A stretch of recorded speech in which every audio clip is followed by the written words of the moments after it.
Siku moja bwana Mtume Muhammad sallallahu alaihi wasallam alikuwa amekaa na maswahaba zake, ghafla ikapita jeneza ambayo imebebwa na watu katika mabega yao kwenda kuzika, lakini ile jeneza ilikuwa ni Wakristo, watu wameenda kuizika.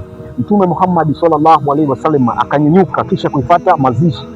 Sahaba akamuuliza, ya Rasulullah, unaendaje kushiriki mazishi wakati huyu amekufa ni Mkristo? Mtume akamjibu kwa hekima akasema, hapana, inatakiwa tupendaneni, Allah wetu ni huyu, ni mmoja. Lakini angalia maneno ya Mtume Muhammad sallallahu alaihi wasallam yalikuwa na hekima kwamba inatakiwa tupendaneni, lakini sasa angalia ulimwengu wa dunia huu, ulimwengu huu wa dunia huu, wala tupendane hata kidogo. Ndugu yangu, unatakiwa ushiriki mazishi ya mtu yoyote, awe ni Muislamu awe ni Mkristo, unatakiwa ushiriki mazishi hayo.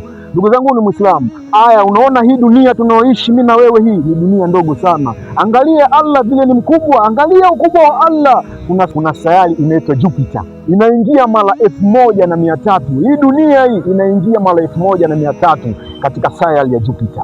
Ndugu zangu, kwa unatakiwa tumtii Allah subhanahu wa ta'ala. Alafu unakuja kuangalia, je, una miaka mingapi katika ulimwengu wa dunia? Una miaka 50, unalinga katika ulimwengu wa dunia? Angalia ndugu zangu, Mtume Muhammad sallallahu alaihi wasallam alikufa akiwa na miaka mingapi? Alikufa na miaka mingapi? Leo hii wewe ni nani katika hii dunia? Hii ni ndoto, lakini kaa ukijua ndugu zangu, mimi na wewe hapa tutakufa. Mimi na wewe hapa tutakufa ndugu zangu ni Waislamu. Kwa unatakiwa tumshukuru Allah subhanahu wa ta'ala na sadaka, tuweni sadaka msikitini, tuweni masadaka ndugu zangu. Allahumma billahi tawfiq wa salamu alaykum wa rahmatullahi. Pata kujua wema wa Uislamu.